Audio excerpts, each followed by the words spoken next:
Bacaan liturgi Selasa 2 Februari 2021. Pesta Yesus dipersembahkan di Bait Allah. Bacaan dari Nubuat Maleakhi. Beginilah firman Tuhan semesta alam.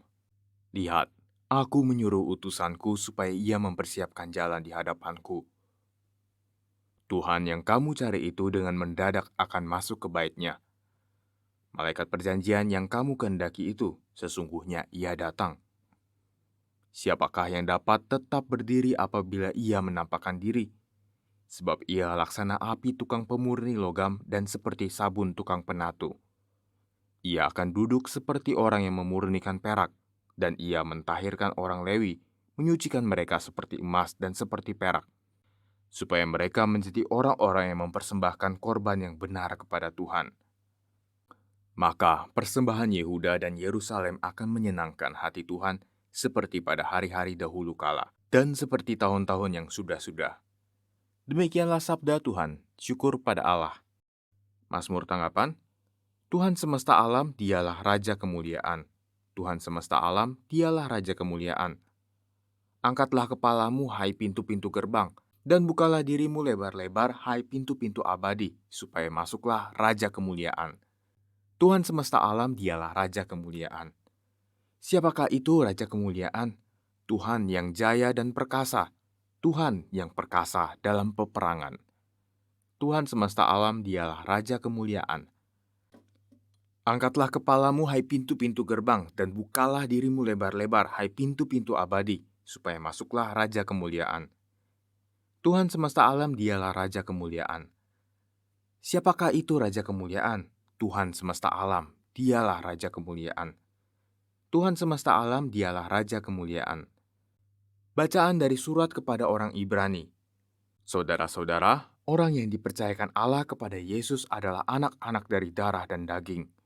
Maka Yesus menjadi sama dengan mereka dan mendapat bagian dalam keadaan mereka, supaya oleh kematiannya ia memusnahkan iblis yang berkuasa atas maut, dan supaya dengan jalan demikian ia membebaskan mereka yang seumur hidupnya berada dalam perhambaan oleh karena takutnya kepada maut.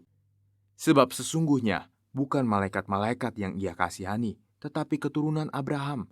Itulah sebabnya, dalam segala hal Yesus harus disamakan dengan saudara-saudaranya, supaya ia menjadi imam agung yang menaruh belas kasihan, yang setia kepada Allah untuk mendamaikan dosa seluruh bangsa. Karena ia sendiri telah menderita karena pencobaan, maka ia dapat menolong mereka yang dicobai. Demikianlah sabda Tuhan, syukur pada Allah. Haleluya, haleluya. Dialah terang yang menjadi penyataan bagi bangsa-bangsa lain dan menjadi kemuliaan bagi umatmu Israel. Haleluya. Inilah Injil Yesus Kristus menurut Lukas, dimuliakanlah Tuhan. Ketika genap waktu pentahiran menurut hukum Taurat Musa, Maria dan Yosef membawa anak Yesus ke Yerusalem untuk menyerahkannya kepada Tuhan. Seperti ada tertulis dalam hukum Tuhan, semua anak laki-laki sulung harus dikuduskan bagi Allah. Juga mereka datang untuk mempersembahkan kurban menurut apa yang difirmankan dalam hukum Tuhan, yaitu sepasang burung tekukur atau 2 ekor anak burung merpati. Waktu itu adalah di Yerusalem seorang bernama Simeon.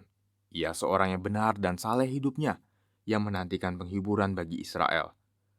Roh Kudus ada di atasnya dan kepadanya telah dinyatakan oleh Roh Kudus bahwa ia tidak akan mati sebelum ia melihat Mesias, yaitu Dia yang diurapi Tuhan. Atas dorongan Roh Kudus, Simeon datang ke Bait Allah. Ketika anak Yesus dibawa masuk oleh orang tuanya untuk melihat kepadanya apa yang ditentukan hukum Taurat, Simeon menyambut anak itu dan menatangnya sambil memuji Allah. Katanya, "Sekarang Tuhan, biarkanlah hambamu ini pergi dalam damai sejahtera sesuai dengan firman-Mu, sebab mataku telah melihat keselamatan yang daripadamu, yang telah Engkau sediakan di hadapan segala bangsa, yaitu terang yang menjadi penyataan bagi bangsa-bangsa lain dan menjadi kemuliaan bagi umat-Mu Israel." Yusuf dan Maria amat heran akan segala sesuatu yang dikatakan tentang anak Yesus. Lalu Simeon memberkati mereka dan berkata kepada Maria, ibu anak itu, "Sesungguhnya anak ini ditentukan untuk menjatuhkan atau membangkitkan banyak orang di Israel, dan untuk menjadi suatu tanda yang menimbulkan perbantahan, dan suatu pedang akan menembus jiwamu sendiri, supaya menjadi nyata pikiran hati banyak orang." Ada juga di situ seorang nabi perempuan, anak Fanuel dari suku Asyer, namanya Hana. Ia sudah sangat lanjut umurnya. Sesudah menikah, ia hidup 7 tahun bersama suaminya dan sekarang ia sudah janda, berumur 84 tahun. Ia tidak pernah meninggalkan bait Allah dan siang malam beribadah dengan berpuasa dan berdoa. Pada saat anak Yesus dipersembahkan di bait Allah, Hana pun datang ke bait Allah dan bersyukur kepada Allah serta berbicara tentang anak Yesus kepada semua orang yang menantikan kelepasan untuk Yerusalem. Setelah menyelesaikan semua yang harus dilakukan menurut hukum Tuhan, kembalilah Maria dan Yusuf serta anak Yesus ke kota kediamannya, yaitu kota Nazaret di Galilea. Anak itu bertambah besar dan menjadi kuat, penuh hikmat dan kasih karunia Allah ada padanya. Demikianlah Injil Tuhan. Terpujilah Kristus.